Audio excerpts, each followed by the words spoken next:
So today is the lie of no culture. Reframing the myth that African Americans or American Africans or Black people in America or however you want to identify yourself. No, that's not the debate today. So reframing the myth that African Americans don't have culture. All right. So I want to have a talk, and I want us to take our time with this talk. I put together a PowerPoint expeditiously, so if you see any errors, know that I was trying. You know, with the help of the brevity of ChatGPT, can help you take your words and polish it up or dispolish them. You know, so and blame it on the chat if my words didn't come together right. All right, but so let's talk about it. And I think Mr. Fur for beginning with this question about what is your definition of culture. We're going to do that again a bit. So I put here just to kind of preface us, even in the most superficial sense, I guess I'm coming out the gate. Americans not only have culture, African Americans not only have culture, but it can be argued that we are the cultural leaders of the world. I say it can be argued. From music and art to language and fashion, our influence is global. But let's go deeper. Culture is more than a song. Culture is more than a dance. Culture is more than food and the food you love. But that does not diminish the essentialness or the essence or the importance of those aspects of culture. Those are important. But so let's go back around the room and slow it down a bit. And I want to know, what is culture to you?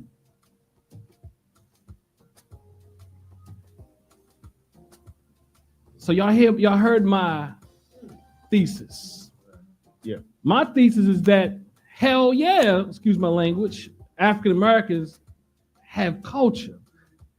And I argue that if anybody says anything other, they have some confusion going on. But the confusion has come from a place.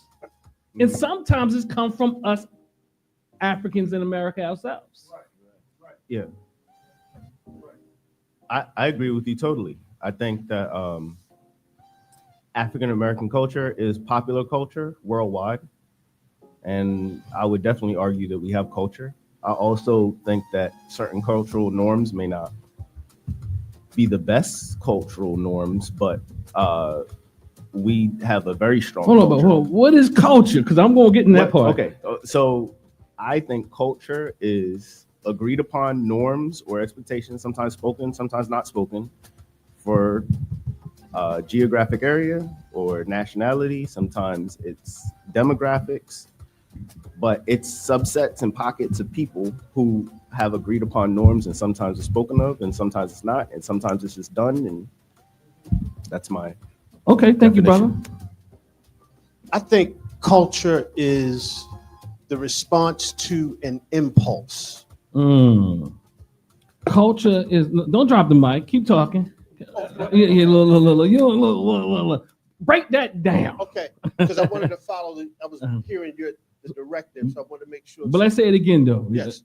So to answer the direct question, I believe that culture is a response to impulse. Mm-hmm. So I say that way because, interestingly enough, this morning I was looking at the podcast R&B Money with Tank and Jay Valentine, and the guest was Jermaine Dupri.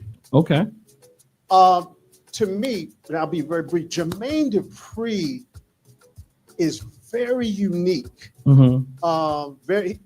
He has a very unique and, to me, honest and authentic approach to what made him become what he is in the entertainment world. It's very honest. It's not superficial at all as you would think. Anyway, my point is this. When it came, if you know Jermaine Dupri, his career began by discovering Crisscross. And when he discovered them, he noticed in Greenbrier Mall in Atlanta, the community's response to this 10 and 11-year-old boys. That was the first thing he did. He was looking around. He saw everyone's response to them. So that connected him. So later, as he began to develop their career, he saw they had on these overalls. And one day he said, you know what? Now, knowing that the community responded to them, he said, hey, turn them around. You know, take them off and turn them around and wear them backwards. And let's do a test and go through the mall. And he did that. And everybody in Lenox Mall went crazy. Where y'all get that from? Da, da, da, da, da. You know, where did you? And so there was an impulse. I really believe that Jermaine Dupri felt. And it began with seeing people's response to these two young men who they were very confident and charismatic when they were young. But once he saw that, he built on that and said, well, since you guys have this since people have this reaction to you, do this and let's see what happens. And he did that experiment and it became this huge thing. Yeah. How many people want to say a Mac Daddy make you, Crisscross make you? You know, thank you for that. Anybody else? I was trying to understand. It's kind of a twofold question. Just had, I agree with you about the impulse, because I was about to say it was pretty much culture to me means a way of doing things, a way of understanding things. And pretty much, like you said, a trendsetter. Because the second fold of that is that America is built on our culture. Every fancy. It was taken and said it was their culture, but originally it was our culture. All right. So again, I want to say, even in the most give it a mic. Oh, y'all, you want to come, huh? Okay. Go ahead. In terms of culture, known or unknown, is what we all exist in. It cannot be escaped. I mean, even I heard on the other day when the football players talking about football culture. T-Net right here, this is a culture. Going to work, that's a culture. Your family is a culture. So culture cannot be separated from our very existence. In terms of those models and that impulse, we just finished reading The Miseducation of the Negro by Carter G. Woodson. And in there he states, someone has to be bold enough and daring enough, in my own words, to step out. So what I'm hearing is that's an example. And the question is, the type of example, nevertheless, that's an example. So culture can develop by impulse. It can be developed by being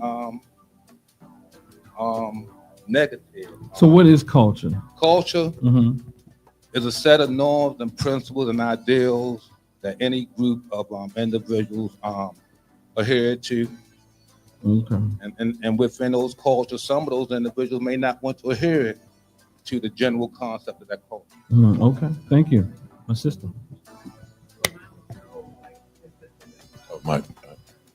I'm sorry, mine was twofold, as this sister's was as well. So for the first part, I put that there's the theory, there's the pattern, right? There's the mind process of culture. Culture is a behavioral and widely held set of beliefs, practices, and patterns of behaviors by a group of individuals collectively. But the second part of that is the practice part. the actual hands-on activity in the day-to-day life. Mm-hmm. That's the material. Mm-hmm. And that part of culture is our DNA. That's our frequency. That's our vibration. That's our creativity. That's our mind and our mentality, how we guard it. We use it through boldness. We create examples. We disrupt social norms that don't benefit the collective, hopefully. And we act impulsively to change things in an elevated way. I know I kind of went low at the end. Yeah. No, can Yeah, somebody I heard put you. that device on like silent? I have no idea how to. Oh, okay. Oh, Yeah, I have no idea. help him out, Paris. He's a millennial. Yeah. Thank you. Yeah. Can I hear the two? What, you about to say something else? I did get it. What was the first part of your? Because I heard I was trying to fix the noise behind me. It was like twofold. Did you remember that? It was just off the spirit. Trend setting. Okay, thank you. The first part, because I missed the first part. So trend setting. I'm talking so they can hear what you're saying. Okay. All right. Brother Lowe's, you got something? I think I'm kind of piggybacking off of. I want to start like by acknowledging exactly what Brother Fur said. I believe so it's the collection of people, whether it's demographically or like geographically or you know, it's a set of like, it's not guidelines, but a set of like norms that people participate in, whether it be consciously or subconsciously.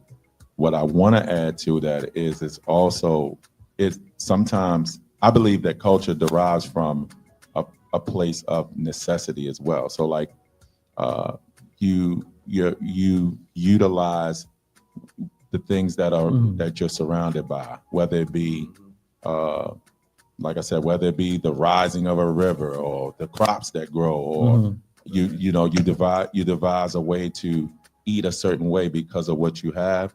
And I believe the second, to go on the young ladies part, the second half is that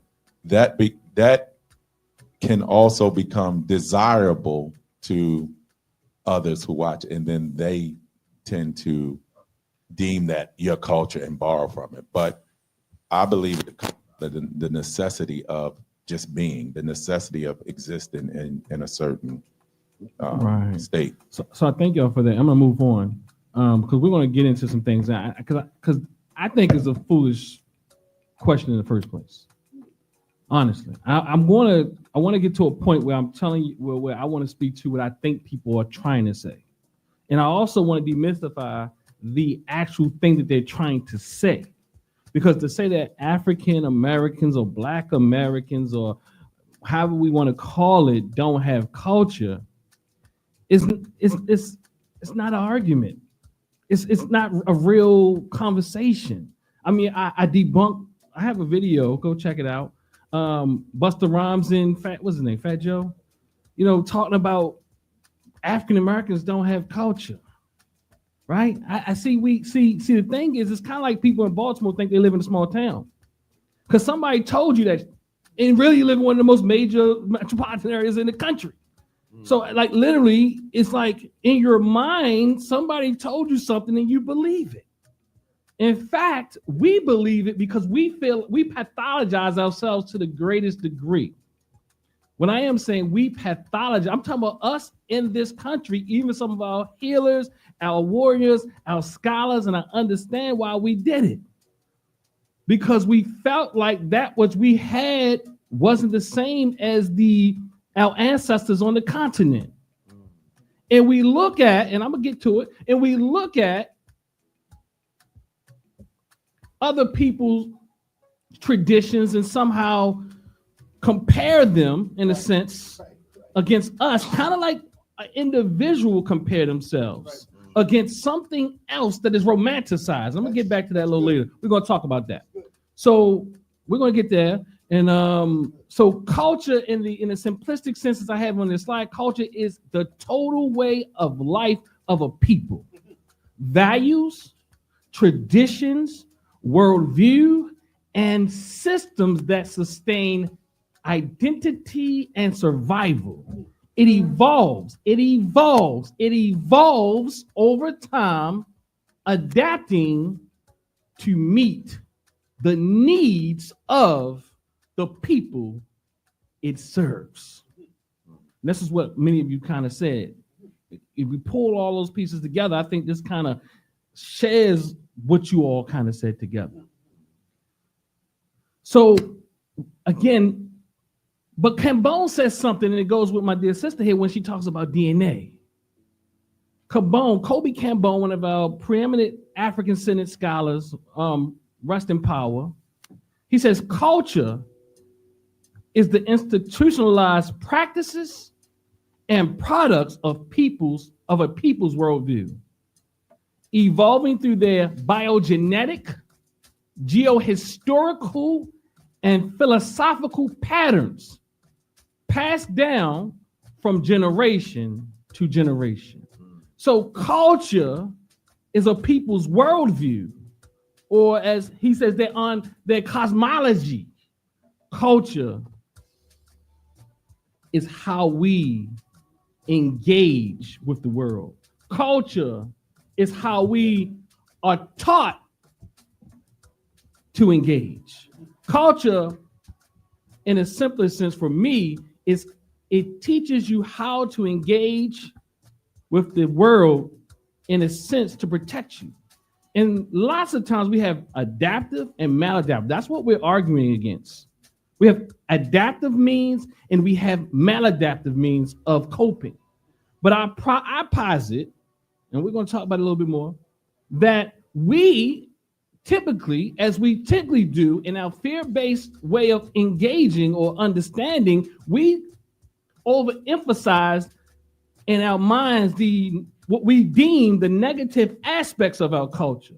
Because everybody ain't shaking their ASS on the corner. You just don't like to see the few people that do it. Everybody ain't selling no drugs. You just don't like to see the few that's doing it. You see what I'm saying? So I'm trying to hold back. But what I'm saying is, it is called what people posit in your minds is what you tend to believe. It is that Eurocentric war that is going on for our minds to have us feeling that we don't have culture, and that the culture that African people in America have is dirty. When we are some of the most resilient people that have ever existed, and you can prove that by our own history and how we still continue this day. So is there a question about whether we have culture? That question is idiotic. Pardon me. And I'm sorry for going ahead of my slides because I want to have a conversation, but somehow what they say, the African Holy Ghost is not trying to hold back.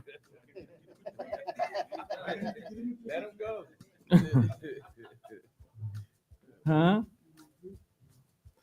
She said the fire. Dr. Marimba Ani says this, y'all. Let me see if I can read that all the way from over. You said I need a drink. What happened? Ani's ideas on culture. Dr. Marimba Ani says culture is ordered behavior. She says humans cannot function in chaos. They create an ordered existence. That order reflects the worldview, the shared way that they interpret reality.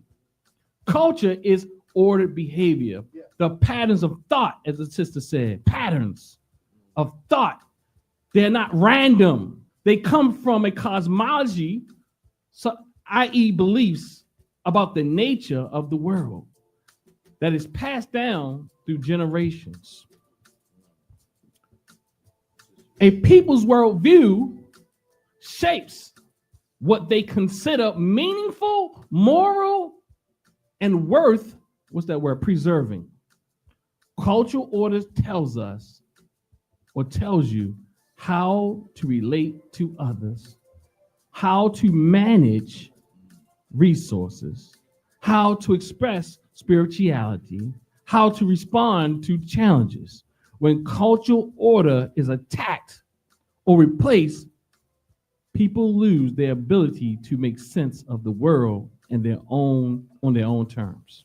What does that mean to y'all? That's a lot. Pardon. It's on the screen if you have your good glasses on. I have my good contacts in. As we talk about culture, the thought in my mind comes back to the original. Make sure you're talking man, about. The original man or woman. When you're placed in a place that has nothing, you develop something. And in that something, you create patterns. And it all derives from what? DNA that's inside of us. We create order. And all of that is culture. That becomes your culture. Am I right? Am I saying that right? What y'all saying? What y'all think? Make sure you get. Mom. Do we have I agree with some of what Mama says, but whatever the predominant culture is, that is eventually, I believe, going to affect the people or the person that's been immersed in that culture, particularly if they have no way of remembering their past. And Bob Marley said it, you don't know your past, you don't know your future. And a lot of the behavior that we see now with our people they're mimicking the imitators. They're mimicking what they think is of a higher order, as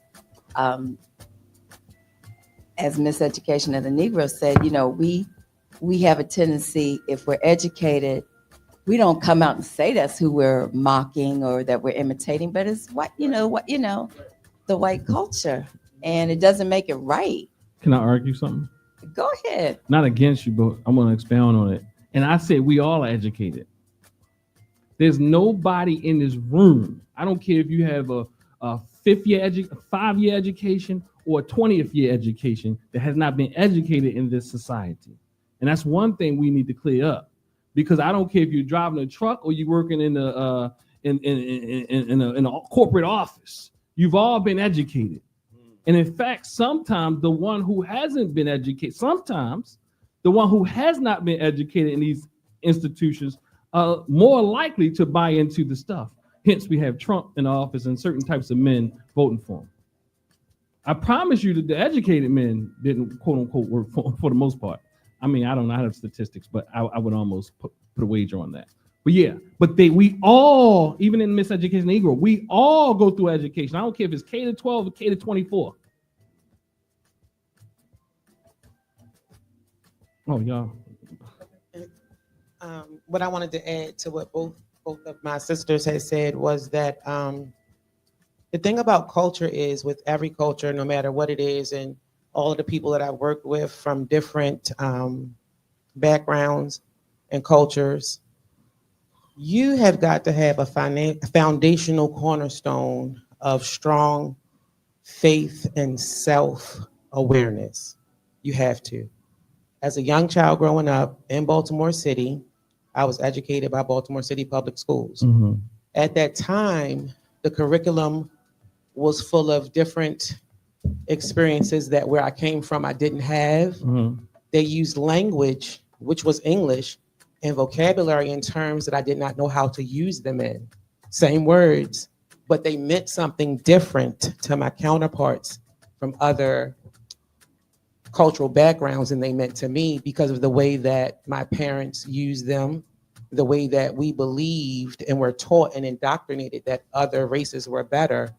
But my grandmother gave me a strong sense of self. Regardless of what I entertained and learned out in the world, those foundations were at home.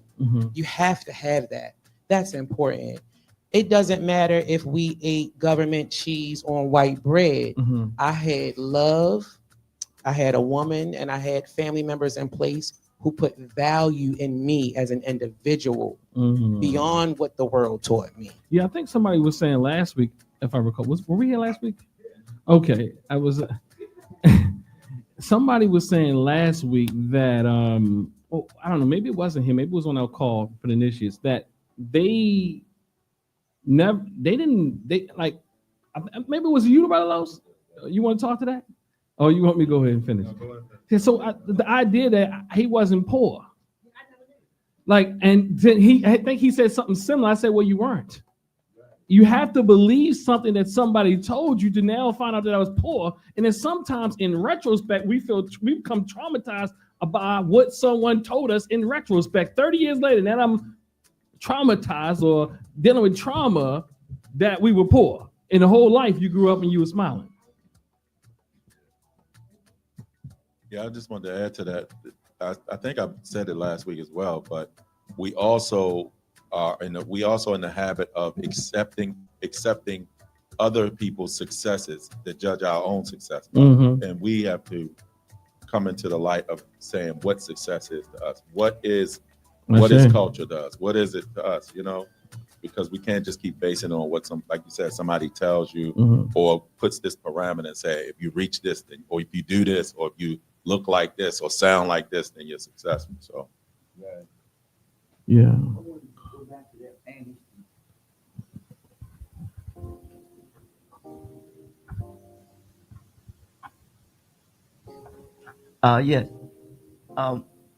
As a preference, I was challenged by the question because I play no part in foolishness like that. You know, do we have a culture? You know what I'm saying? That's foolish to me. But I'm just going to look at that there, if I may, on culture. Diop alluded to something, or he shared something, and I shared it before. He says that culture, in the word agriculture, you had culture. So we talking about, what I'm hearing is that what you are cultivating or that what you are tending to. And he says it in there as ordered behavior. It is a behavior. What are you attending to? What are you paying attention to? And then it says that humans cannot function in chaos, so that which is important is to have what? Order. It says they can create ordered existence. Now, my thing is that I think that we got to move beyond existence, because a rock just exists. It's what we do with the existence on this plane of existence. Because at the end of it all, and I'm going to sum it up, at the end of it all, we are here to be productive. So we should share in that responsibility of helping each other to be productive. Yes, sir. Yes, sir. So Carter G. Woodson warned us of the deliberate war to de-Africanize us. This was Imam Faluke was speaking to earlier. This is a mental, cultural, and educational battle, I'm saying. This is a mental, cultural, and educational battle. Recognizing preserving culture is an act of resistance. And what am I saying here?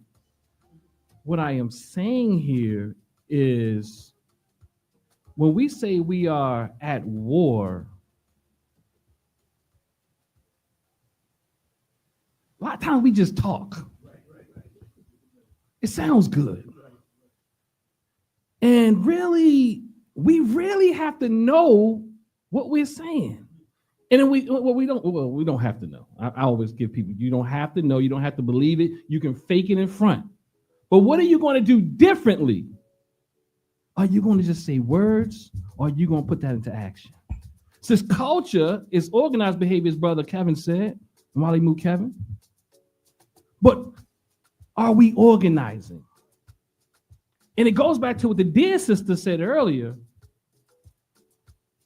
But that trauma that we experience collectively, not just individually, but individually and collectively, has us struggling in our ability to relate with one another. But again, I want to go back to culture. Cultures can be adaptive and maladaptive. They can have nuance. There's subcultures within cultures. And a lot of what we talk about, again, are subcultures that are part of our own overall culture. And then we're in a pluralistic cultural society. I'm talking about if we even just stay within our own community. What does that mean? We're in a pluralistic cultural society. Oh, we gotta have a mic. I'm sorry. And I say that like he knows what I was going to say. Excuse me. Diversity within the entire culture. In that particular culture, you'll have segments that practice different things, that think different ways, that vote different ways, that worship different ways, and that look upon each other differently. Yeah. And there can also be an overarching culture amongst all those people. Yeah. Because sometimes I think we idealize things to a degree that we set ourselves up never to reach the goal that we set ourselves out for. You about to say something, dear sister? Okay. Yeah. When you deal, for me, when I deal with diversity, it is very universal, very universal. Because a musician plays music, that doesn't define who he or she is. That's just an expression of them.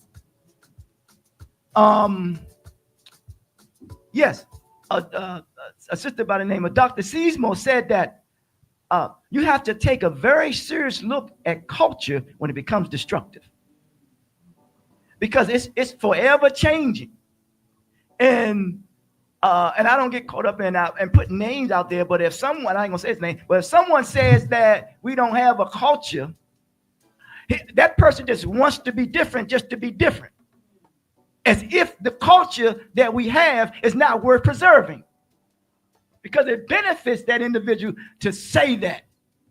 Ain't that something, man? And that's the sickness of the what we call the pop culture or celebrity culture. That's the sickness, and people tend to follow these. Yeah. I would say, though, I would diverge a bit.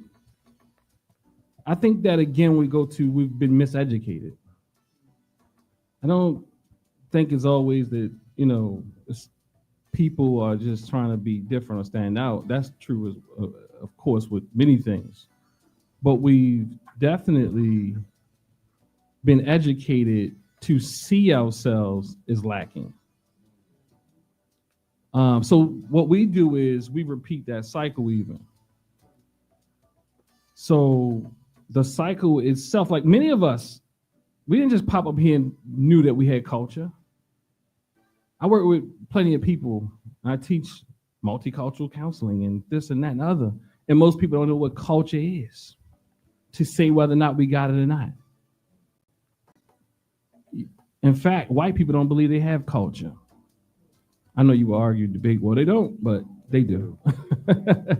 They do. So again, Dr. Carter G. Woodson said, he warned us about the deliberate, see, this is what I'm speaking about, the deliberate war to de-Africanize us. So there's been an intentional war waged on our minds to believe such things. We believe it. It's not that, well-meaning people believe this. Like we may have said it ourselves even at one time, because we believe that once we left Africa, sometimes some of us, and we mean well, that we've been robbed of a culture and we have not created and that we've lost everything. And there's been a very intentional scholarly approach that Dr. Marimba Ani has done to bring us back to the understanding that we never lost our culture. That African people, we still have our culture here where we are. And she says, it's in my slide, you have to have a trained eye to realize and see the Africanity in this country. And I'm gonna get to it, one of the things is that what has us confused is that when we look at our Caribbean brothers and sisters, we might say that they eat breadfruit or something, or they might eat coconuts. Well, they don't have coconuts where we are here. Maybe in the South. But so when you're looking at things, you're looking at what I'm calling rituals, or you're looking at the things and not the core. Yeah. You're not looking at how African people and how culture evolves depending on where you are. Yeah, absolutely. Go ahead. No? So again, somebody had something? No, go ahead. Oh, Brother Boo. No, you can finish your thought. And then I finished my thought. I was trying to change. The sister has something. And this breakdown and understanding of culture, the way that's being presented here, oftentimes we hear like monolith African culture or African period, and especially when we're talking about the diaspora. So in this understanding here, we realize that different countries, different parts of the diaspora, even within our own city, has different cultures, and understanding the nuances of others helps us be more wholesome in understanding and relative to others' perspectives and cultures as well.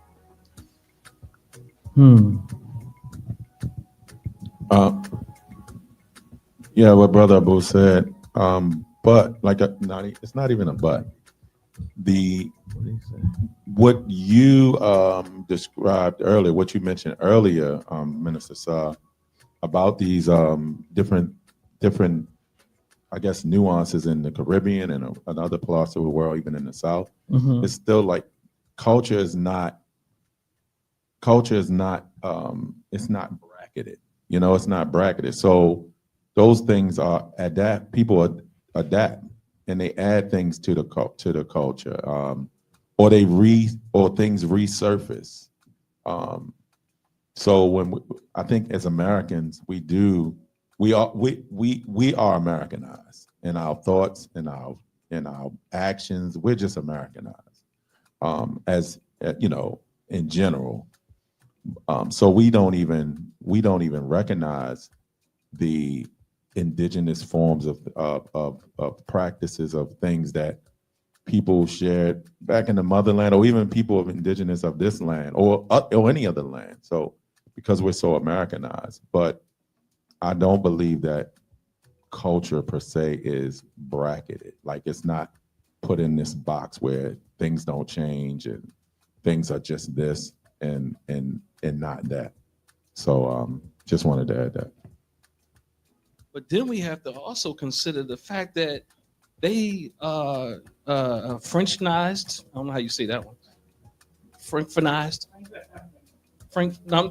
That's what you call them, right? I'm talking about with the eyes on them. Yeah, Frankfonized and Frenchfonized, right? So they also what else are they?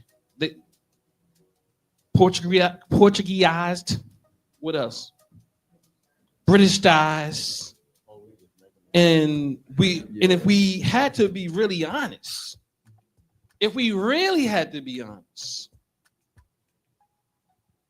those who come from the continent, the revolutionaries, have come to this country and learned from us who Sankofa intellectually.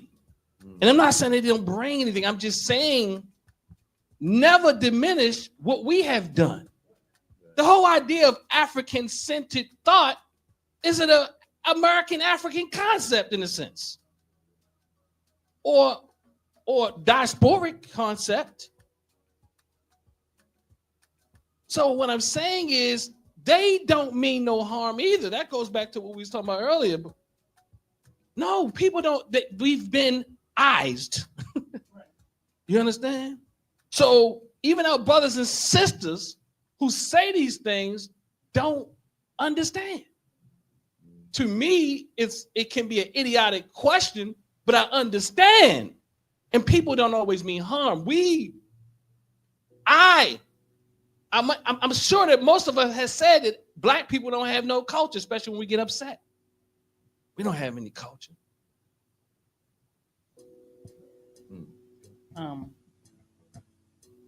This may be controversial. As I always play two sides to the situation where I don't believe that it's intentional. But could it be our journey, or individually and collectively, to remember who we originally are? Could it be a thought to bring back that remembrance? What are you saying? What's the question? No. If the question, I was kind of talking about what Talk to the mic. what he was saying. No, just talk When to he the was mic. talking about the attack of people, the white people attack of keeping it from us, our culture, or keeping the knowledge of the culture from us, Mm-hmm. or telling us this is what it is and this is what it's not. Could it be that all is taking place for us to find and remember our true essence, our true DNA, our true patterns? Could it be that push?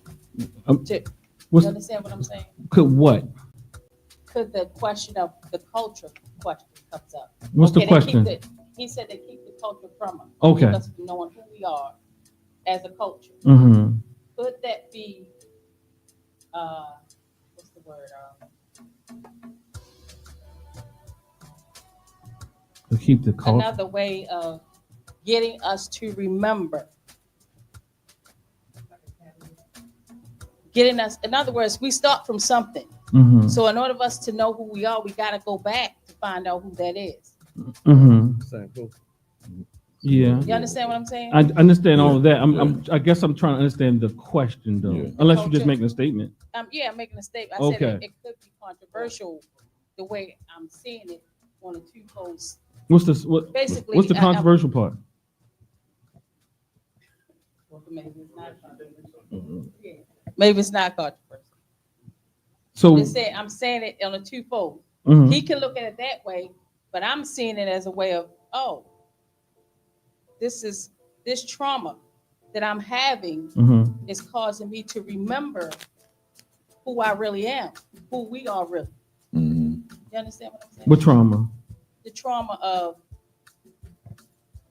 we are a certain, in other words, they say black folk, African Americans have no culture. Mm-hmm. I didn't know I was poor. Mm-hmm. These are words that's used to create that thought process. Mm-hmm.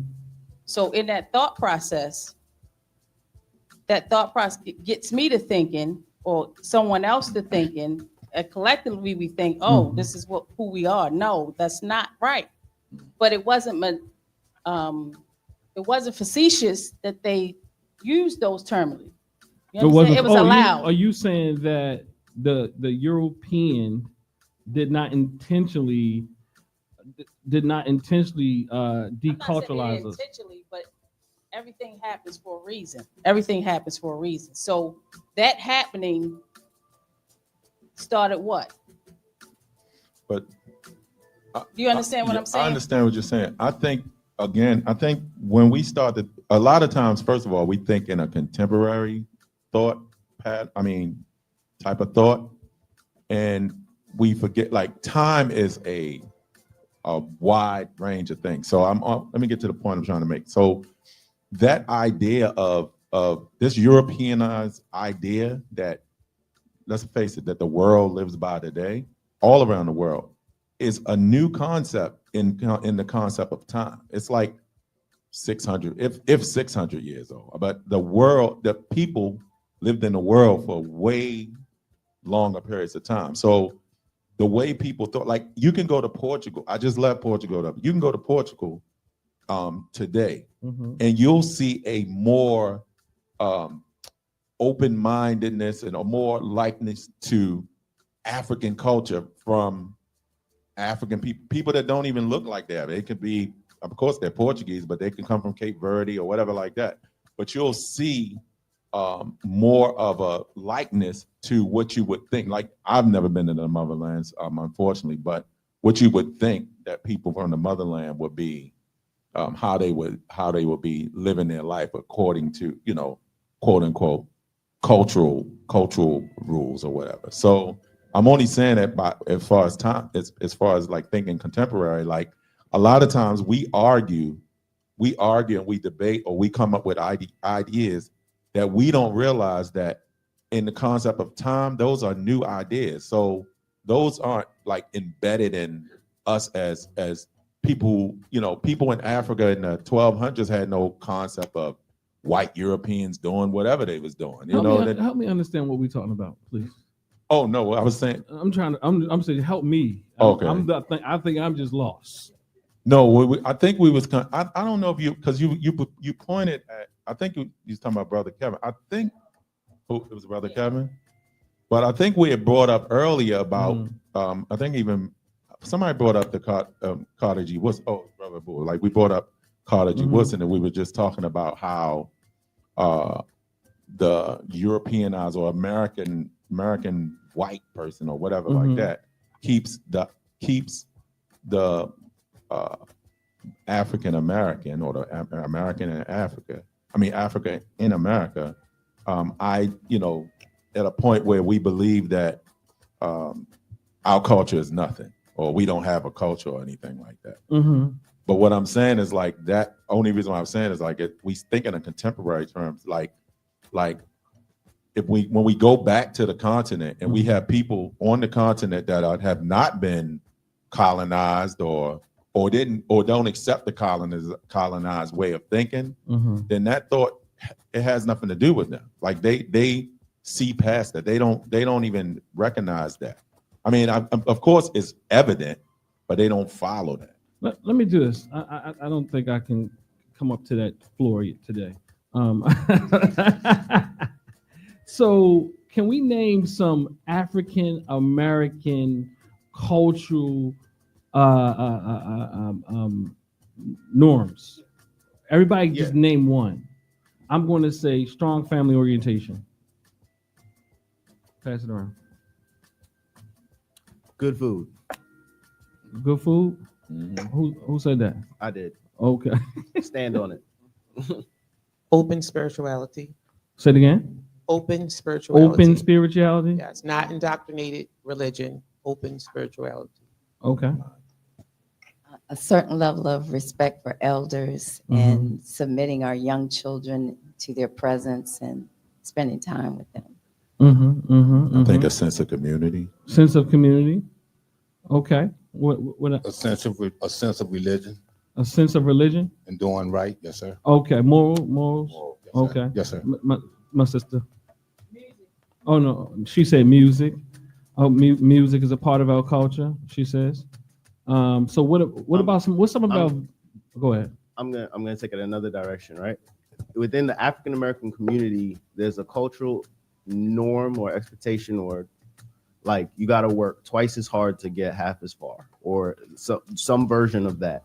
Work right? ethic. Yes. That's and so there's a book called. Go ahead. The reason I stated it like that is because I noticed, one, we have a lot of positive culture, and then there's also going to be negative culture. But like that's one that I think people think is positive, but it's actually quite detrimental. What's that? That expectation that you have to work twice as hard to get half as far. I think that's a lie we tell ourselves. So, and we believe it, and we accept it, and we perpetuate it, and we teach our kids it. Okay. So did you say did you say a black African American norm? Yes. Okay. Cultural norms. Cultural norm. All right. Because I was going to say that is an American type of thing. Like when you go into different parts of the world, that's not. They don't have that. Yeah, they don't have that. We got to work hard as a. You know what I'm saying? Especially in countries dominated by black people. Okay. So these are African American norms, right? So this is one I think. Having an Easter Monday outfit. Okay.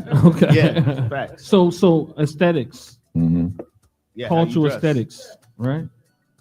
Yeah. A Brazilian Fashion. Easter Monday. Everybody that does the general Christianity thing, okay, basically, I'm a new outfit on Easter, but only black folk I'm gonna give you another one. do Easter Monday. I don't know any white folk that do Easter Monday outfit. Like it's like we need an Easter Monday outfit. I'm gonna give y'all one. I'm gonna say the world has modeled, in a sense. I mean, just other groups. Social justice orientation. Okay. Say that. What do you mean by that? Somebody help me out. What y'all think I mean? Go ahead, Parrish.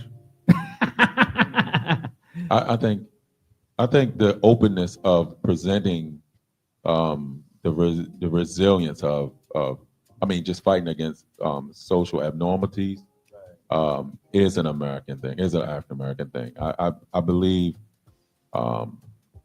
you know, even, and that's even just following not just what we believe, but that's like almost like it's American as the Constitution. Like you just say, hey, we have the right as Americans so to you know, to rebel. And the enemy is constantly trying, I don't typically use that word, but the enemy is constantly trying to dampen that spirit through all forms and all means. What I'm saying is that many people have gotten the textbook from Africans in America. Yeah, I believe that. You understand what I'm saying? In other groups, you know, in America, and many times we're very open people.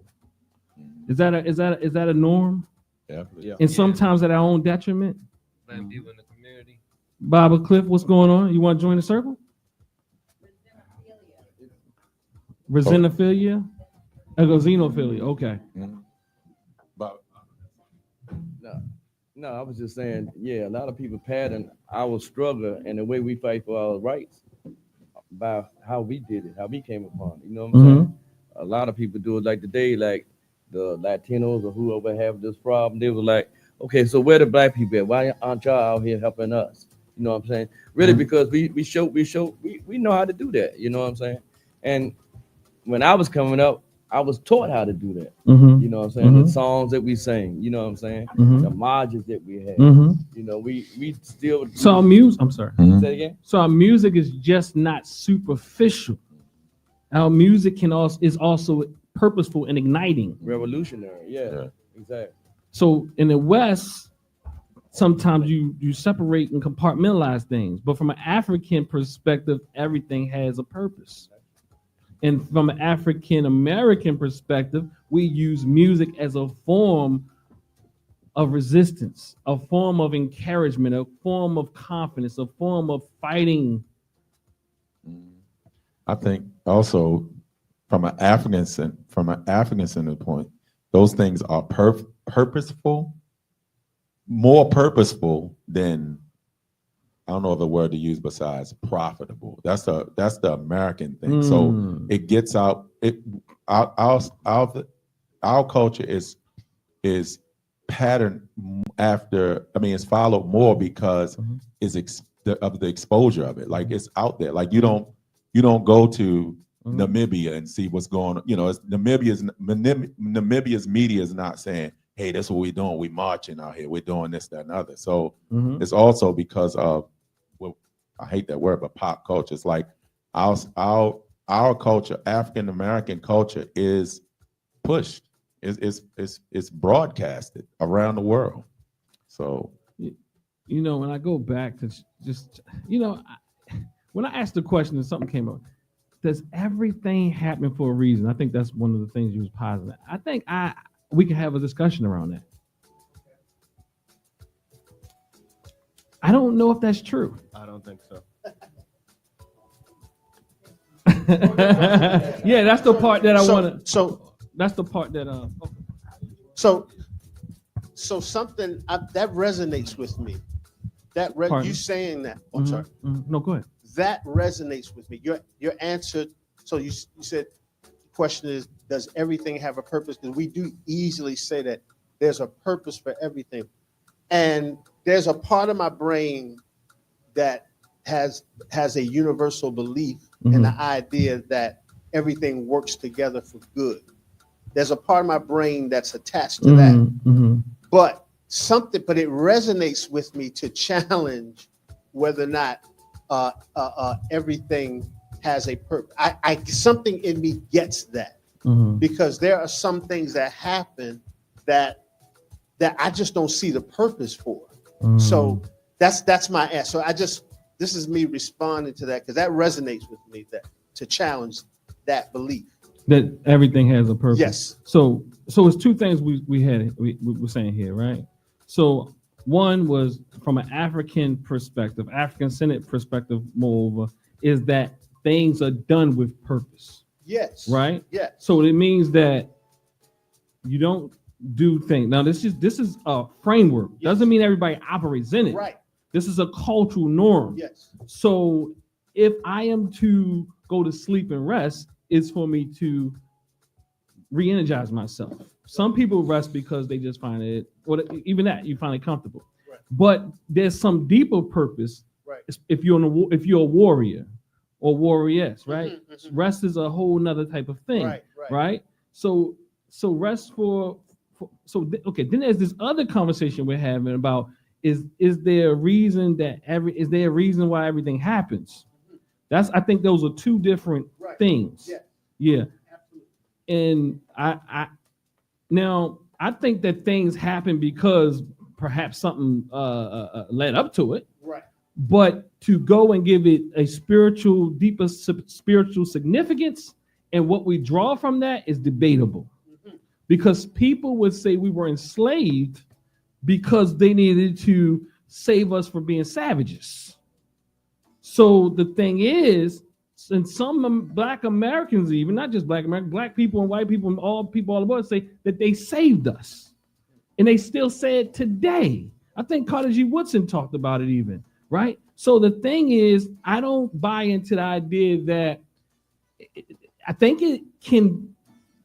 there's some, you can, depending on what you mean by it, whether it's true. So if it's some spiritual significance and because we deserved it, because this and that, no, that's just justifying your behaviors. And but somebody,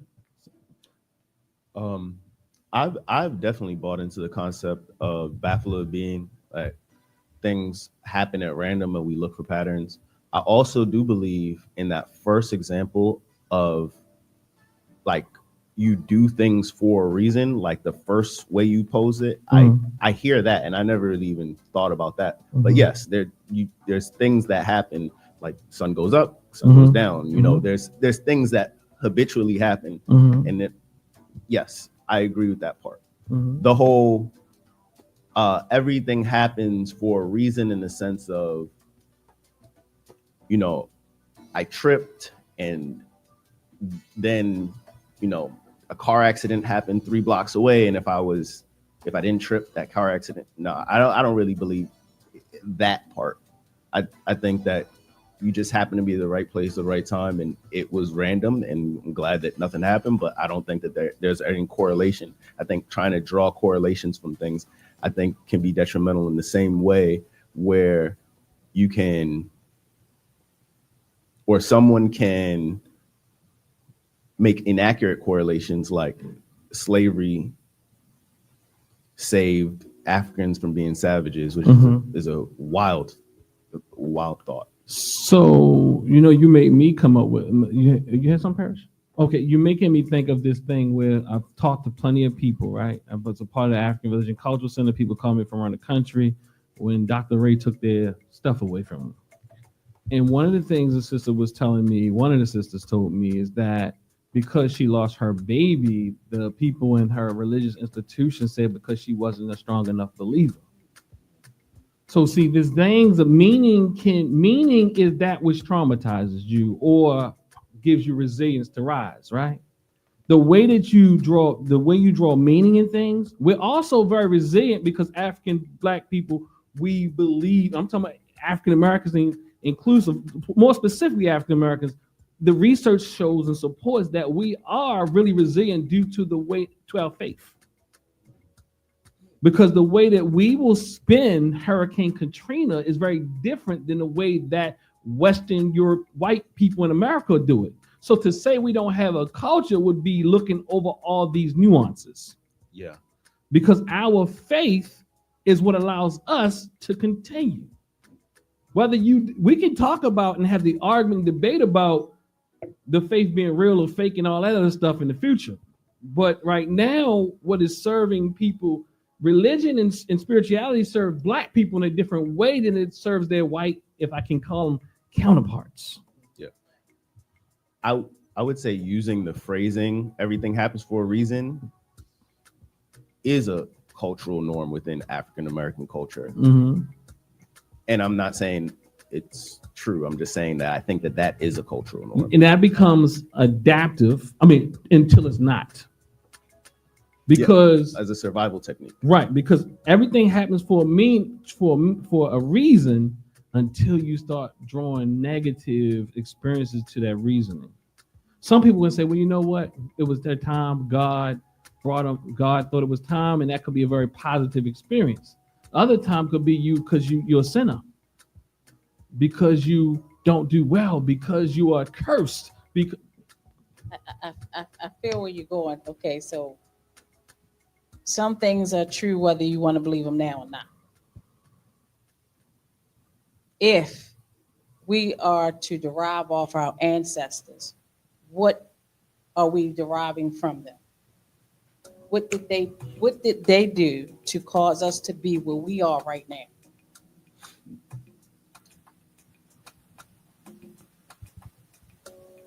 I'm trying to figure out if this conversation is relevant to the topic. So I'm talking about some things, as I said earlier, of everything happens for a reason.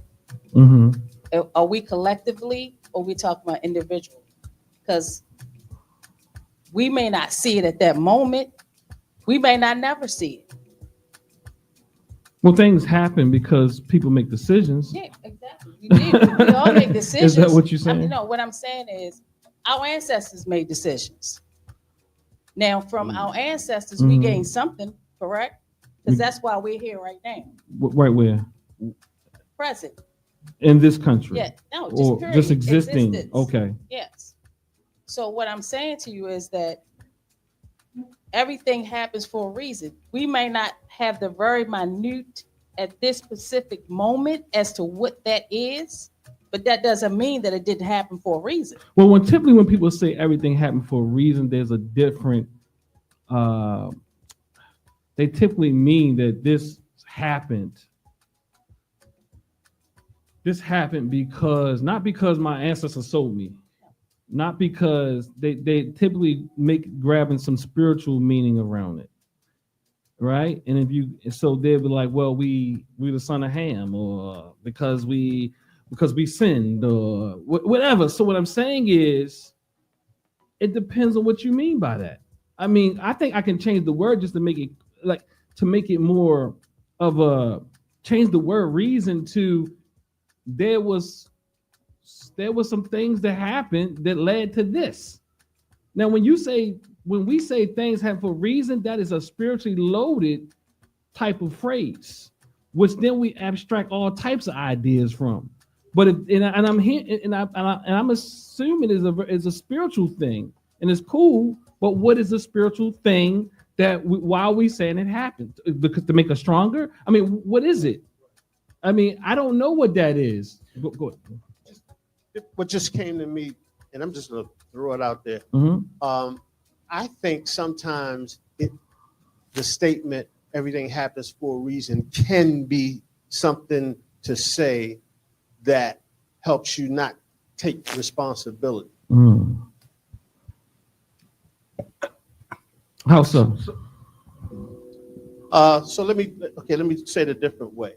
No, I like that. I just want to hear you break it down. Well, yeah, and that's my attempt to break it down. Saying, let me say that. I'll say this. I work with the word detachment. I'm working with that, and I think because I'm working with that, I'm working on being, just facing myself, my decisions, and I can see with my own self how sometimes I think I might be getting a little tricky with myself, and maybe saying certain things helps me to not escape, or I'm looking for another word, to not it makes it easier to deal with. I think there's some statements make certain things easier to deal with. Yeah, I'll say it absolutely. that way. I'll say it that way, especially coming from where I come from. So we've been talking about it for months now. What's the term we've been using? We want to spiritually bypass. Bypass, yeah. And you know what? And whenever people say, it's bringing up something, Mm-hmm. but that's very powerful Mm-hmm. because it's that can be hard to accept Mm-hmm. that Mm-hmm. that bypassing is happening. Mm-hmm. That's yes, I'll say that. But that word just it brings up a lot of reaction in me personally, Mhm. which I probably need to talk about in another setting. And then I go back to something we said earlier. I like to go back because I like to challenge things a bit. The thing is everything done in the name of good or for the good, or there's some good reason to come behind it? And what is good anyway? Yeah, you know why I don't like the whole good thing? I think we said it a while back, right? Because I'm challenging some of my mentors here, so I'm just letting you know. Go ahead. No, good is subjective because one person's hero is another person's villain, and vice versa. If you steal for the sake of feeding your children, doesn't make stealing okay. I mean, that's some people's justifications for selling drugs. Good is one, you have to define what good is based on the culture, whatever the cultural norm is for good. And then, Mm-hmm. Think in terms of, you probably gonna hate this example, but I don't have a better one. Like us from a Spartan culture, a fighting society, Mm-hmm. right? Like sending your kids out in the wilderness at 7 is normal. It makes a man out of them. So everybody, good is subjective. So in other words, you don't agree with the idea of this universal good. Universal good.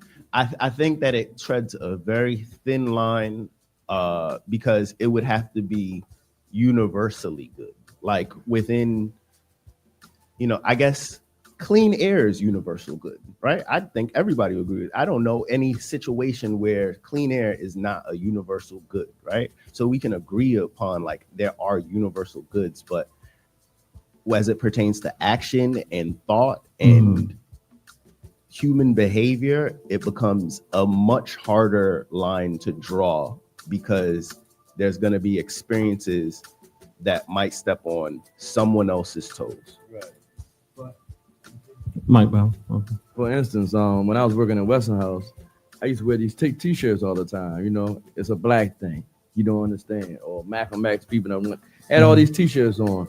And then this white lady asked me one time, she said, they call me Wink. She said, Wink, why don't you wear some good t-shirts sometime?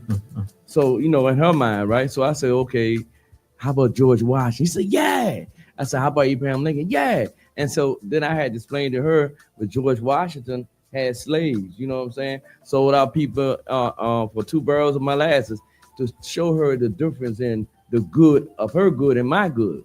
You understand what I'm saying? So that's what I get out of it. And I thank you. And I think somebody was about to say something. I heard something. And I think even if she even understood that history, she could probably agree with you. But the thing is, we don't even know the history. Most white people don't realize that George Washington owned slaves. Right. They don't realize that Thomas Jefferson and all of them did too. They don't realize, most of us don't realize that. We had the same story. They never told us that they owned our ancestors and enslaved them. And then, in fact, inherited some from his wife's side of the lineage and all that type of thing. And so we have all types of narratives. I think we all have, it's always going to be some meaning. But anyway, all this is cultural. But let's go back to culture. So meaning is very cultural. And I think it's a both and. I think mostly all of it can be, I think sometimes it it does have us spiritually bypassed because it helps us escape the reality of this harsh world. But this is also a beautiful world. But the problem is we want to deal with the beauty, but not the harshness.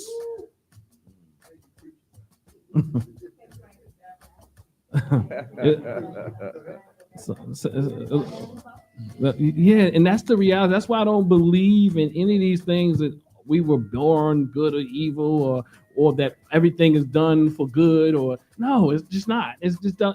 It's not. Some things are neutral. Some things are because they are. And then the reality is, I think it gives us this idea to think that people are gonna stop killing each other one day. I think we really believe that. Never gonna happen. But they make their own concept of good, just like you said. They make If we all just meditate enough. Yeah, we just make our own concept of good. Like I said, is it a such, like people will argue, is it a such thing as good, or because it is evil? Like, you know, like, do you need one to balance the other one out? The other one exists without the other one. You understand what I'm saying? Mhm. People make that argument. Because I was cutting hair one time, and that's what it made me mind of. And I had 2 children to cut. And the lady said, well, I want you to cut his hair short, and I want you to leave his hair long because he has good hair. You see what I'm saying? And I had to break down to her, no, he has a different texture of hair. That don't make it bad or even worse. Yeah. And that's it. We have hair.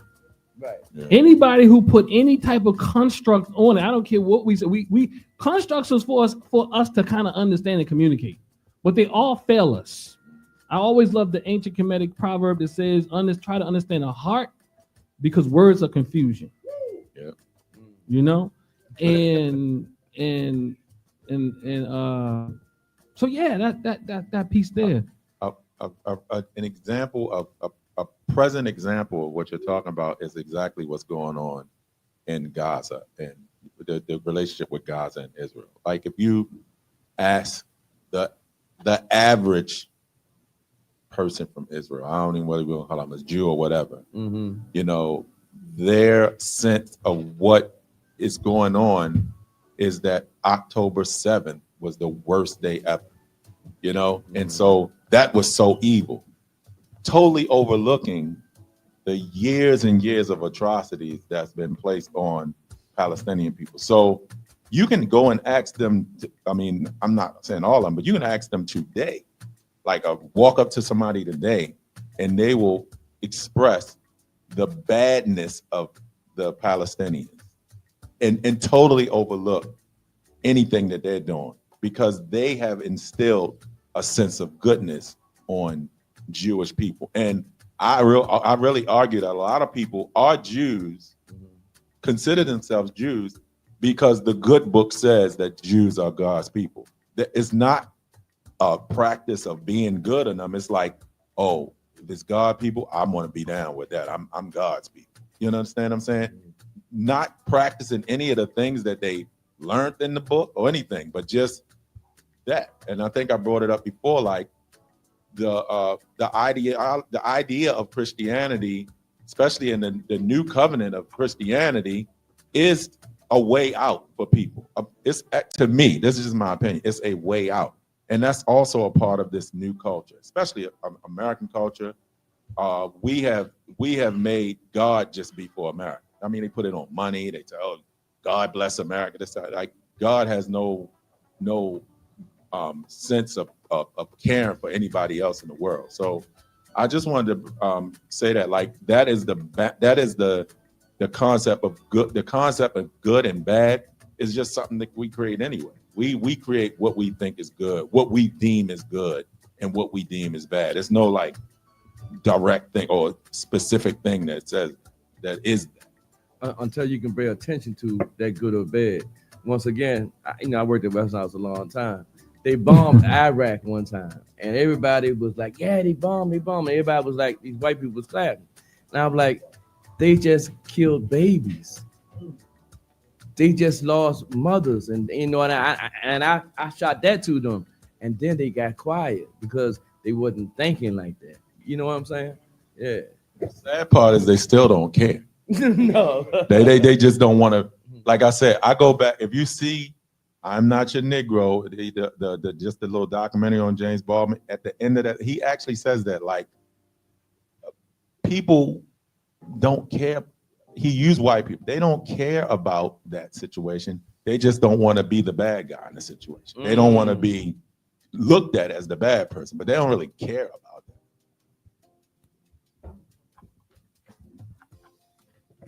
All right, let me try to get through this. And then we're gonna come back and we try to close it out. So,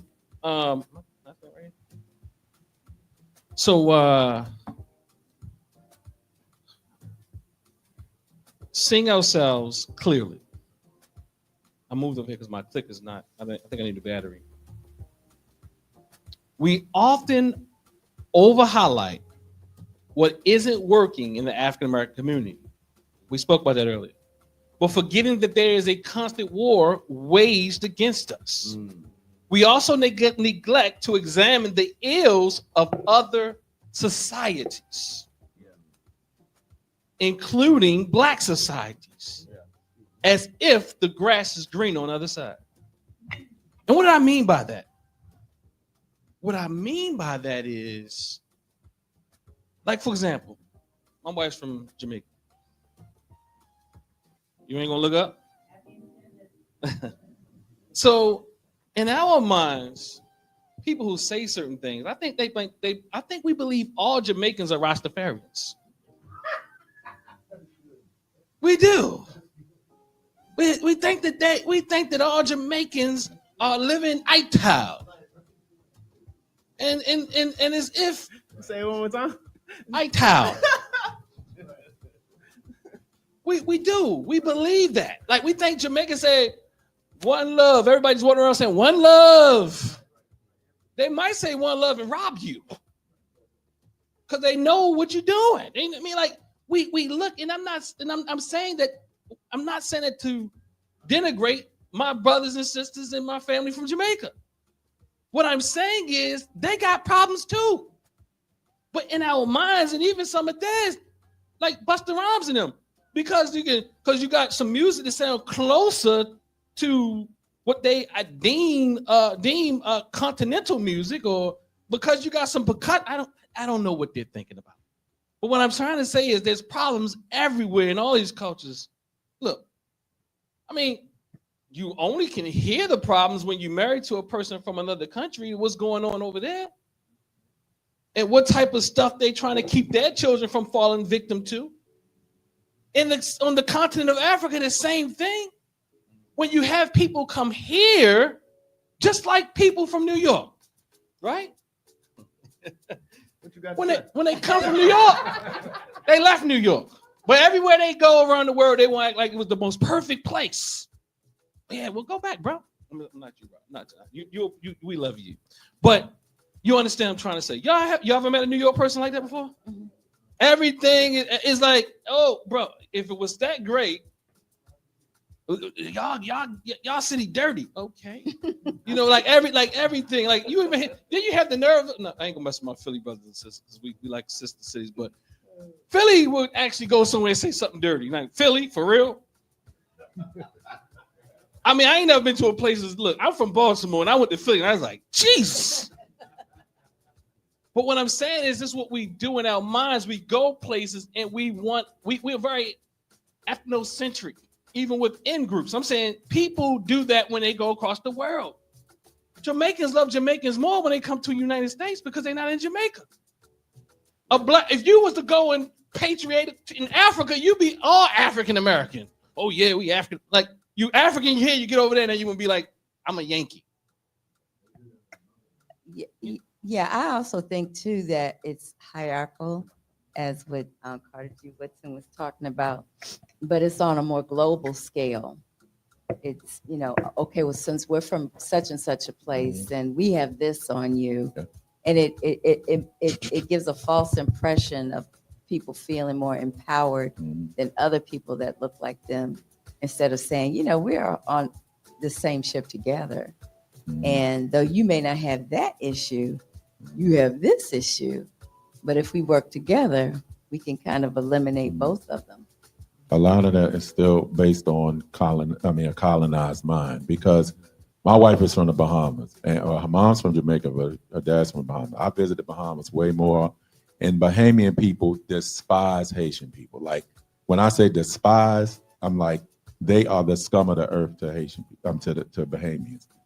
And that's their brothers from the diaspora. So we know it's certain countries in Africa where the neighboring country people, they put them down. You can't cross. You're like nothing to them. So, but a lot of that is from the colonial mind as well. Like, you understand what I'm saying? Because even like Rastas, like Minister Sar said, in the Bahamas, people don't like Rastas. Like they like, to them, they're like the guys you see begging on the street. In Jamaica, they don't like Rastas. So what I'm saying is, I mean, like just like you walking around looking like this, I'm not saying they don't accept people, but the Seventh-day Adventists be calling the Rastas one thing, and then the Sunday Christians talking about this Christian. And what I'm saying is they still got problems. I'm talking about some similar problems, marital problems, all types of issues. Well, and let me just be very clear. What I'm really trying to say here is that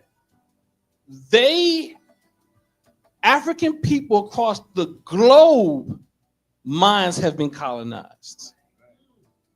There's no better person. Just because you eating breadfruit don't make it, because it looks cultural, don't mean it's cultural. I mean, what I'm saying is no better. You had to survive though, so you do have a culture too. Yeah. So you had to adapt your culture, but the war is still being waged wherever we are. Look, you can go to any of these black places, and everybody want to be everything besides black. And I'm being general. I'm just being very general. And what I mean is, as Dr. John Henry Clark said, you black people will outpoke the Pope and out Muhammad, and it didn't stop here in the United States. In fact, there's more African Muslims on the continent of Africa than there's Muslims around the world. In Arabia, let me say that. There's more Muslims on the African continent than there's Muslims in Arabia. Y'all can source that up.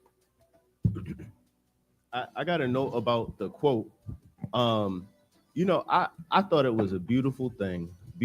I just want to say there's a culture in here that I love, that when it was asked what African American culture is, we simultaneously agreed we were going to say the most beautiful things about Black culture in America, and I appreciate that, right?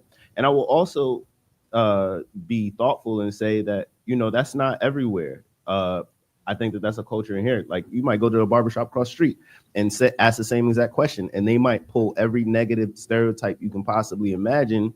And, some of it may be true. I don't know. Some of it may not be true, but they're not going to think of the most positive things. And I would just want to say here, I noticed that was like on the forefront. And then also, you might ask those same people what they think of Asian culture, and they're going to say a lot of positive things. And then you might ask them what they think about Jewish culture, and they're going to say a lot of positive things.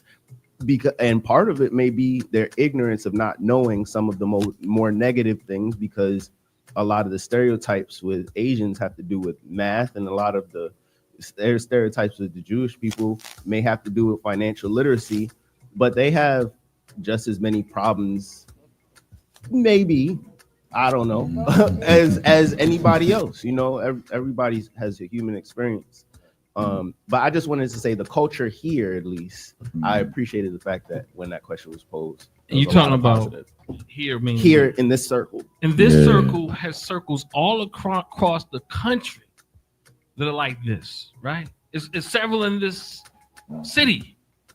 Might have nuance and different cultural components, but this circle, it doesn't even look like this in places. Like the barbershop is very pluralistic, and you can get about all the conversations of Black culture across the board.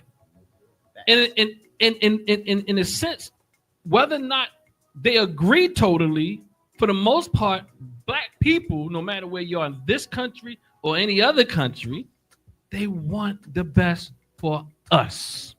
When I mean us, meaning black people, especially, it's this whole thing right here that I have both and perspective. I put here, we are both connected to Africa and have our own unique experience here as American Africans. Because there's this whole debate about ADOS and what else? FBA and all this type of thing. And they struggle with this idea that we're African, and it's just too much. I won't even go into it, but I just want to close like this, and then we'll go around a circle. I do want to just say, my whole point here is that the point is, it's no question about whether we have culture.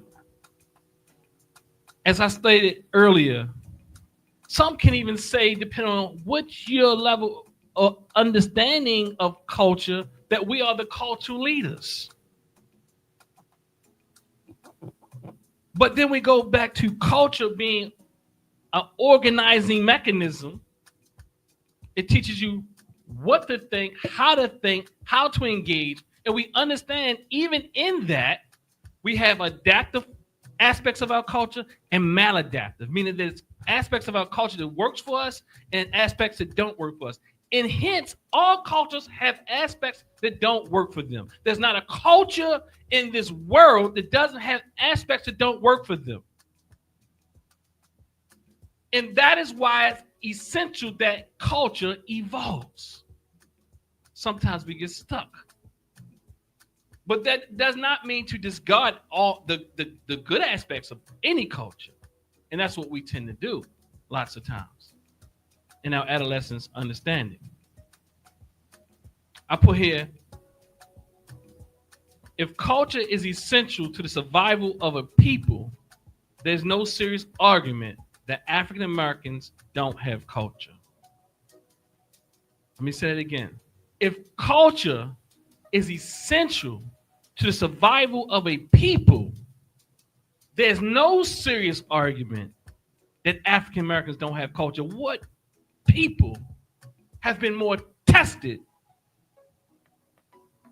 than people in the diaspora that look like us, including those in the Americas, meaning the islands, meaning the South, North, Central, Canada, wherever.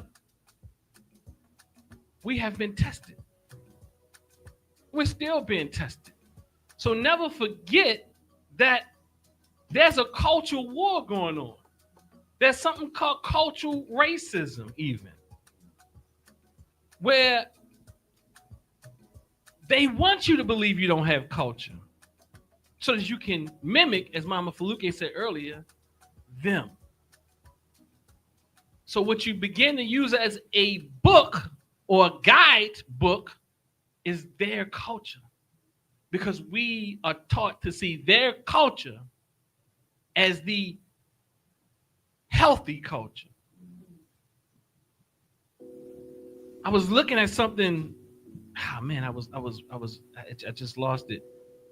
But we have been taught to see their culture as a healthy and the healthy culture.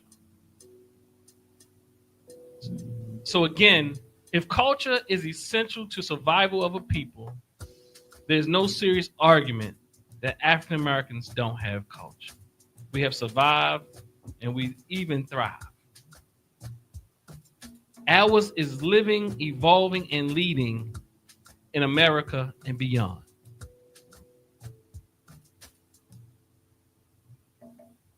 There's no people on this earth that is cultureless. There are cultures that we have to improve. Ashe. Ashe.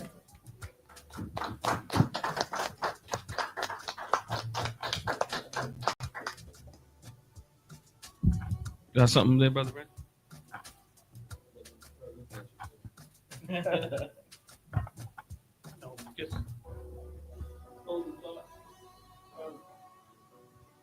just been always good. I almost sound like a broken record, but this community feeds me. I actually rather quiet this week. I didn't say much, but this has been awesome. I appreciate everything, and I appreciate all the dialogue. I look forward to seeing what we evolve as our own little culture.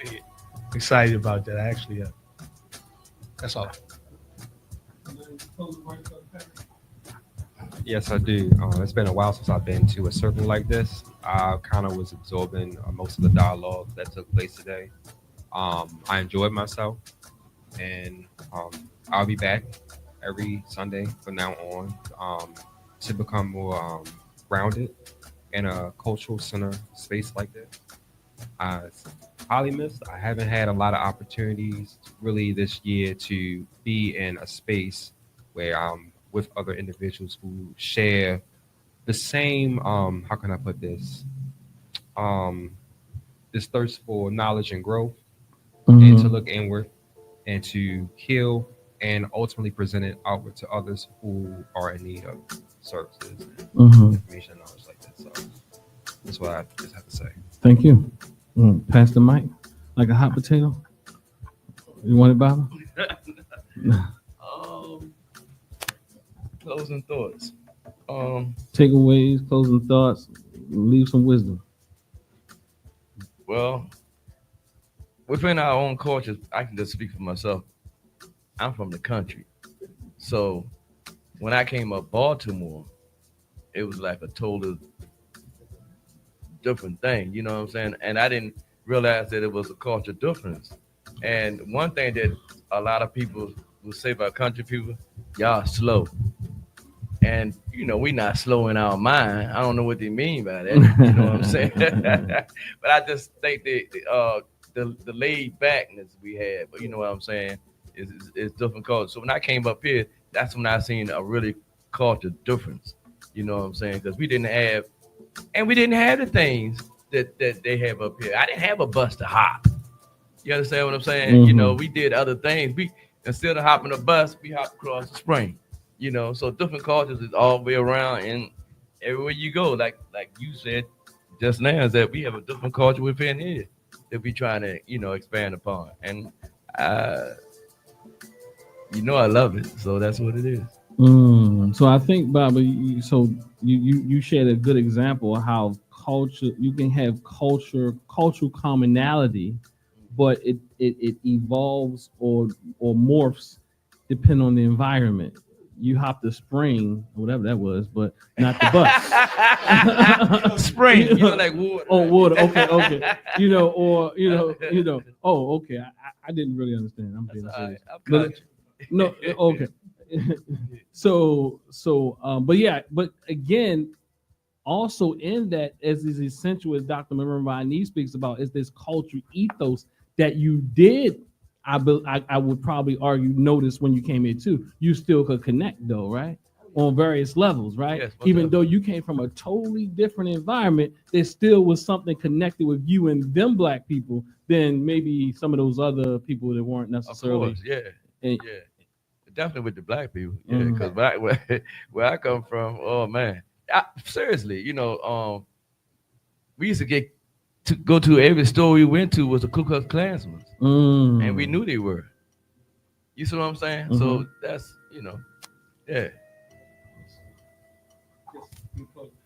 I can attest to that because I grew up in North Carolina and I didn't see black people in charge of nothing until I came to Baltimore.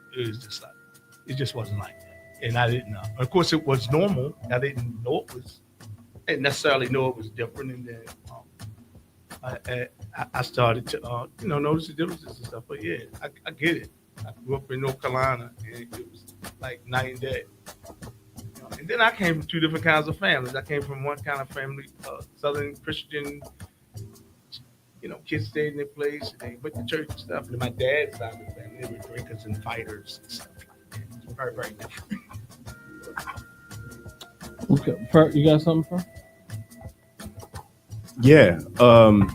Something that resonated with me today was the note, and I'm paraphrasing, the note that owning your Africanness is an act of rebellion, and or sustaining your Africanness or reaching back and, you know, being intentional about it is an act of rebellion. I agree with that, and I really appreciated that note.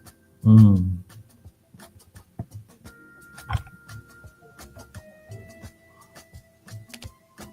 Oh, my turn. Sorry. First of all, Bobby, you're not slow, you're patient. Second of all, at the risk of backtracking, cultural norms, I say struggle and trauma. I know trauma is a word you've often used. To me, the struggle is embodied in everything from our fashion. We see signs of struggle all around here. Our music, at least the positive aspects of our music, a number of other traditions, whether they're well-guided or misguided. The trauma basically comes from what the dominant Western culture has essentially done to the rest of the planet. It has led us to a very, I'm gonna use a big word here, anthropogenic, self-centered mindset. We were talking earlier about everything happening for a reason. I'm gonna steal a line from an action movie. Everything does happen for a reason. Doesn't always have to be a good one, and it doesn't even have to make sense. Mm-hmm. Trump is the president today. That doesn't make any sense, but there was actually a reason for that. Some people who support him say he was sent by God. I say, yeah, he was sent by God. First as a warning and then as a punishment. But from our perspective, the reason essentially why he is president today is because many people in our own community didn't organize strongly enough to stop him. So as Dr. King said, evil thrives when good people do nothing. All of that, however, is still a very anthropogenic discussion. We're talking about the universal good and whether or not things happen for the good. I remember seeing a message once that said, if you wipe out all the butterflies, all life on the planet will end. If you get rid of all the bees, all life on the planet will end. If you get rid of all of the critters that crawl in the dirt, the ones that we don't want to get on us, all life on the planet will end. If you get rid of all the humans, all life on the planet will flourish.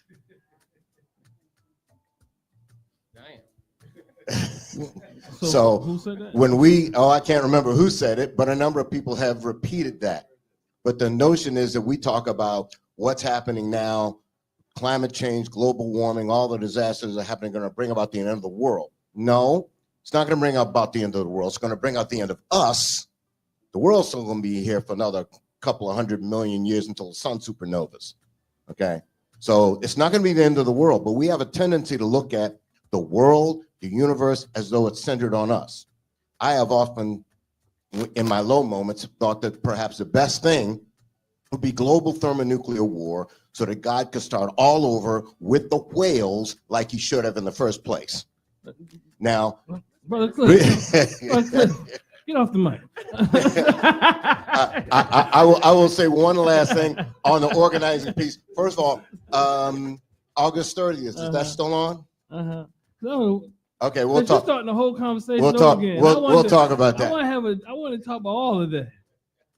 But I'm gonna pass it. Yeah. Thank you, Bob. But I think the takeaway for me is that where we are here in North America is a very pivotal point for all African people globally. And for me to be quite comfortable in the existing culture as well as that which is developing. Be comfortable with that. And know that anything that is not changing or evolving is either dead or not yet born. So I'm comfortable with where we are culturally, the good aspects, and embracing the evolution of that. Wow. I think everyone I'm sorry, I had to, you were so deep and introspective and gave me so much more to think about. I was like, I can't talk. So I had to let someone else speak, and then you reposed the question. Now remember, it was, what was the takeaway? For me, the takeaway, the conversation today really sparked more interest into the subject matter. I came with a set of ideals that I hold firm. Some I've developed over time, but I still held them firm. And I kind of had to open up to be able to receive the ideals and perspectives of everyone else in the room. So thank you for that. Yeah, I'm intrigued. So hopefully I'll come back next week. Thank you. Only you can change the hope besides if you say God. So, so thank you, brother. Oh, I just on a second in that. Oh, First of all, welcome. We hope we do intend to see you back. But my takeaway is something I guess we touch on it a lot, but I'm just intrigued and thankful for the this circle being a challenge to thinking, like your way of thought. Like the sister said, she came in here with her own ideals and her beliefs. I think a lot of us present our own beliefs and our own way of thinking here in the circle, but I really appreciate the challenge to our minds, the challenge to think. And, and I appreciate the open-mindedness of this circle you don't have to agree. You don't have to agree right now. You can take it home and digest it, but just the willingness to be able to, using the same word, adapt, like have your mind adapt to another way of thinking. So I really, that's what I take away from this group all the time, but I really saw it today. Like I really saw people present ideas and ways of think, because if you think about culture, it was like, it is a weird thing. Like, I don't think we think deep about culture. I don't think we ever really think really deep about it. So just to have a dive a little deeper into what it means or what it doesn't mean was intriguing today. Thank you for that. I think I saw somebody. Oh, did you have something? You changed it? You had something? Last one? Can I be last? You want to be last before the last, but let me say this before you last. I know you're gonna say something, but let him let Brother Cliff say something before you about the event coming up, and then Okay. All right. Well, first of all, I wanted to make sure with you that we are coordinated on that. August 30th here. Look, I told you once. Pan-African Town Hall. Okay. Here, 1 to 5, August 30th. That's a Saturday.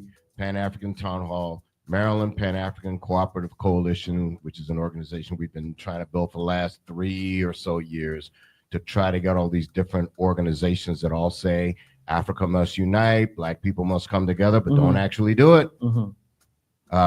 So we're trying to create a coalition between all these different organizations, and toward the end of reaching out to the community and involving as many of our different organizations as possible, we've been holding Pan-African Town Halls. We did 3 of them here last year, and this will be the first one this summer. Again, that will be Saturday, August 30th, 1 to 5.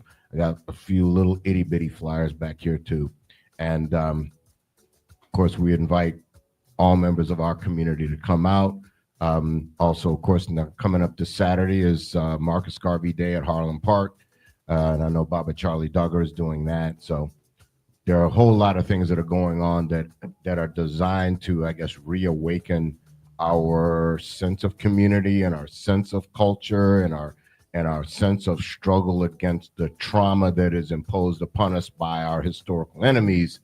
And so we're looking forward to seeing people come out to that. And with that, I'm going to pass it.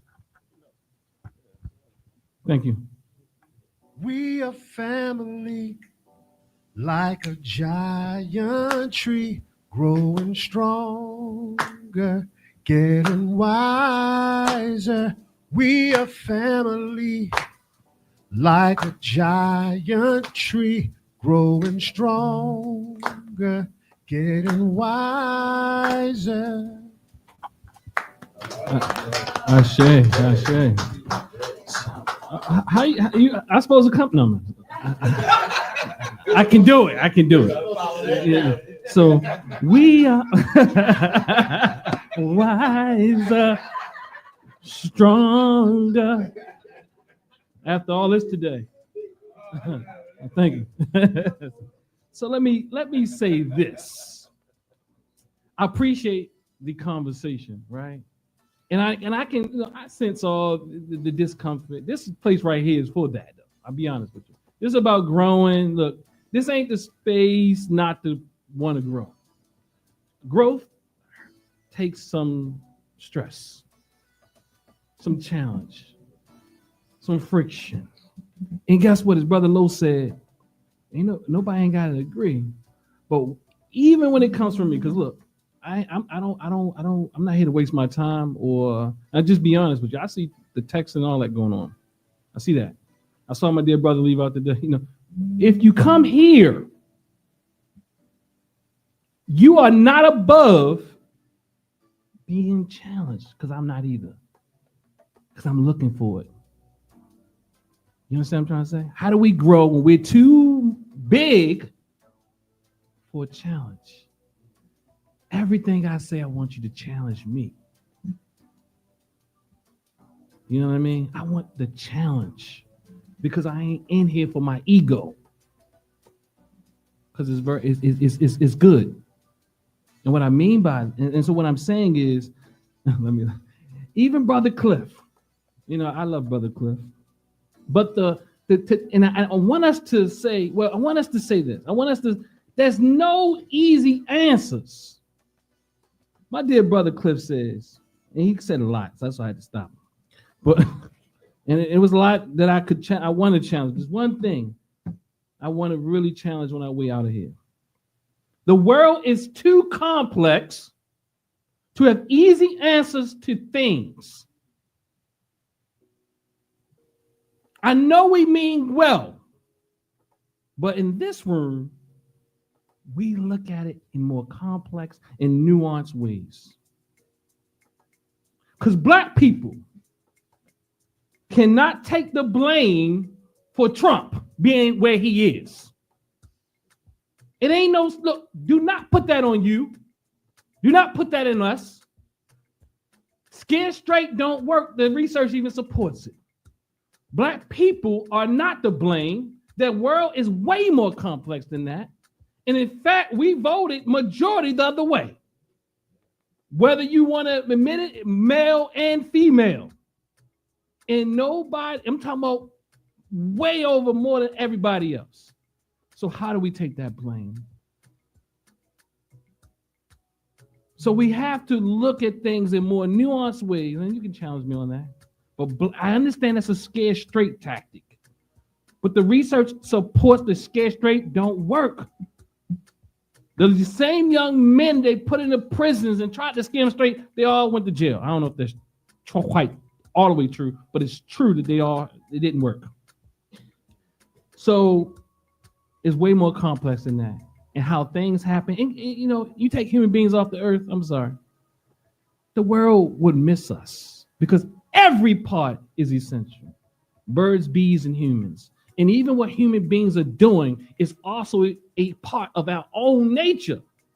There's nothing unnatural about how you respond, even if it's due to trauma. And we understand that white people are the most traumatized people, so they went around the world to traumatize everybody else. Because before they met us, they had traumatized one another, and so they were just so good at it.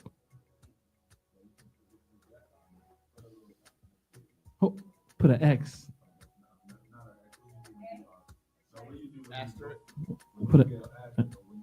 Hold on, brother. Close. Pick the mic up. Oh, okay. Would you get an asterisk beside? He said he could use it, like you brought up the real thing, the people who really cause a lot of this stress Yeah, and guess what? In responses are natural, whether or not they look animalistic because we are goddamn animals or not. That's a reality. We think we are, somebody said it, I think Bobby Cliff said it, that we try to separate ourselves from nature. We are a part of it. And when we are hurt, we will respond in ways that hurt people respond.